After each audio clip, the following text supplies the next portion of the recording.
জাদুটোনা কিভাবে নষ্ট করবেন। অনেক সময় আমাদেরকে ব্ল্যাক ম্যাজিক করা হয়, জাদুটোনা করা হয়। আপনি আপনার উপরে কেউ তাবিজ করেছে কিনা, কিভাবে আপনি জাদুটোনা নষ্ট করবেন, কারো কাছে যেতে হবে না, আপনি ঘরে বসেই নিজে নিজে এই জাদুটে নষ্ট করতে পারবেন। বিশেষ করে আমাদেরকে সতর্ক থাকতে হবে। অনেক সময় আমরা বিভিন্ন মানুষের কাছে যাই এবং আমরা সেখানে গিয়ে বলি, আমাকে একটু হাজিরা করে দেখেন যে আমার ভিতরে কোনো জিন আছে কিনা।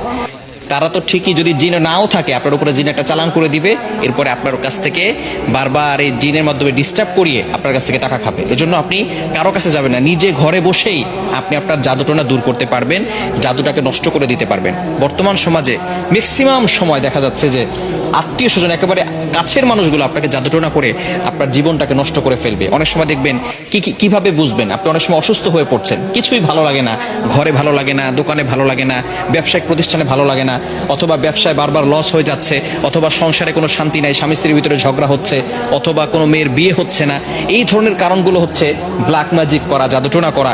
এটা হচ্ছে তার লক্ষণ। জাদুটোনা করেছে কিনা তার লক্ষণ হচ্ছে বারবার অসুস্থ হয়ে যাওয়া, বিভিন্নভাবে আপনি অসুস্থ হয়ে পড়ছেন। মেয়েটার বিয়ে হচ্ছে না, বারবার পাত্র আসে, দেখে সবকিছু ঠিকঠাক থাকে, যেদিন বিয়ে ডেট দিবে তার কিছুদিন আগে বলে বিয়ে করবো না। এরকম অনেকে হয়, অনেকে আমাদের কাছে ফোন দিয়ে বলে। এটা হচ্ছে ব্ল্যাক ম্যাজিক, জাদুটোনার একটি অন্যতম লক্ষণ। এরকম লক্ষণ যদি আপনার ভিতরে থেকে থাকে, তাহলে আপনি জাদুটোনা কিভাবে নষ্ট করবেন আজকে বলে দিব। আপনারা খুব সুন্দর করে প্র্যাকটিক্যালি দেখাবো ইনশাল্লাহ। আপনি দেখে এটা যদি প্র্যাকটিস করেন, ইনশাল্লাহ জাদুটোনা যদি থেকে থাকে তাহলে আপনি নিজেই এটা করলে আপনার জাদুটোনা কেটে যাবে। ব্ল্যাক ম্যাজিক করে আপনাকে কেউ ক্ষতি করতে পারবে না এবং এরপর থেকে আপনাকে কিছু আমল করতে হবে। আচ্ছা, আমি আপনাদেরকে দেখাচ্ছি। কলম আছে নাকি কারো কাছে? এই যে একটা কলম। সর্বপ্রথম আপনি যে কাজটা করবেন, প্রথমে অজু করবেন।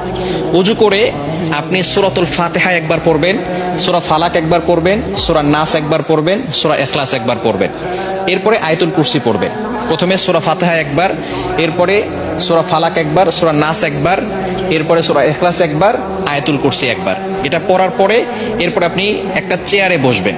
ওযু অবস্থায়, পবিত্র অবস্থায় চেয়ারে বসবেন। মনে রাখবেন, কোরআনের ভিতরে আল্লাহ তাআলা শিফা দিয়েছেন। আল্লাহ তাআলা নিজেই বলে দিয়েছেন, 15 নম্বর পারা 9 নম্বর পৃষ্ঠা 2 নম্বর লাইন, সূরা বানী ইসরাঈলের 82 নম্বর আয়াতে আল্লাহ তাআলা বলছেন, ওয়া নুনাজ্জিলু মিনাল কুরআন মা হুয়া শিফাউ ওয়া রাহমাতুল লিল মুমিনিন। আমি আল্লাহ তাআলা মুমিনদের জন্য কোরআনটা শিফা স্বরূপ নাজিল করে দিয়েছি। প্রথমে আপনি বসবেন একটা চেয়ারের উপরে, পবিত্র হয়ে, ওযু করে পবিত্র হয়ে তারপরে বসবেন। বসার পরে একবার সূরা ফাতিহা পড়বেন, এরপরে আপনি সূরা ইখলাস, সূরা ফালাক, সূরা নাস পড়বেন, এরপর আয়াতুল কুরসি পড়বেন। এরপরে আপনি 7 বার সূরা ফাতিহা পড়তে হবে। আউযুবিল্লাহ বিসমিল্লাহ সহকারে এই যে একটা ছুরি নেবেন ডান হাতে, এটা আমি পেন দিয়ে দেখাচ্ছি, আপনি একটা ছুরি নেবেন।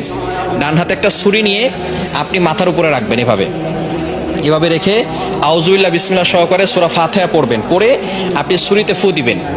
ছুরিতে ফু দেওয়ার পরে এরপরে ছুরিটা শরীরের সাথে টাচ করবেন না। টাচ না করে আপনি একেবারে সোজা কপাল থেকে নাক বরাবর, বুক বরাবর 2 পায়ের মাঝখানে রাখবেন। আপনি বসে আছেন, বসে থাকার পরে আপনি একটা ছুরি হাতে নেবেন। প্রথমে পবিত্র হলেন, সূরা ফাতিহা পড়লেন, ইখলাস পড়লেন, ফালাক পড়লেন, নাস পড়লেন, আয়াতুল কুরসি পড়লেন। এরপরে ছুরিটাকে আউযুবিল্লাহ বিসমিল্লাহ সহকারে সূরা ফাতিহা পড়ে ছুরিতে ফু দিবেন। ফু দিয়ে এরপরে ছুরিটা এভাবে নেবেন, সোজা, টাচ করবেন না, শরীরের সাথে টাচ না করে সোজা আপনি নিজে 2 পায়ের মাঝখানে রাখবেন। বুঝা গেছে? এভাবে একবার করলেন। আবারও আউযুবিল্লাহ বিসমিল্লাহ সহকারে সূরা ফাতিহা পড়বেন, শুধু সূরা ফাতিহা পড়ে ছুরিতে ফু দিবেন। ফু দিয়ে আপনি এটাকে সোজা নিয়ে যাবেন ইনশাআল্লাহ। এভাবে 7 বার করলে যদি কেউ আপনাকে ব্ল্যাক ম্যাজিক করে, জাদুটোনা করে, সেহের করে, তাহলে আপনার সেটা কেটে যাবে, আর কোনো সমস্যা হবে না। এরপর থেকে আপনাকে যাতে করে আর কেউ জাদু করতে না পারে, মাস্ট বি আপনাকে 5 ওয়াক্ত নামাজ পড়তে হবে।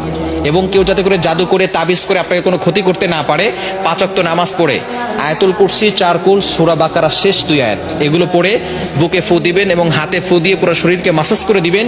ইনশাআল্লাহ আপনার শরীর বন্ধ থাকবে এবং রাতের বেলা ঘুমানোর সময় ওযু করে ঘুমাবেন, এই আমল করে শরীর বন্ধ করে ঘুমাবেন। ইনশাআল্লাহ দুনিয়ার কোনো শক্তি আপনাকে কোনো ক্ষতি করতে পারবে না।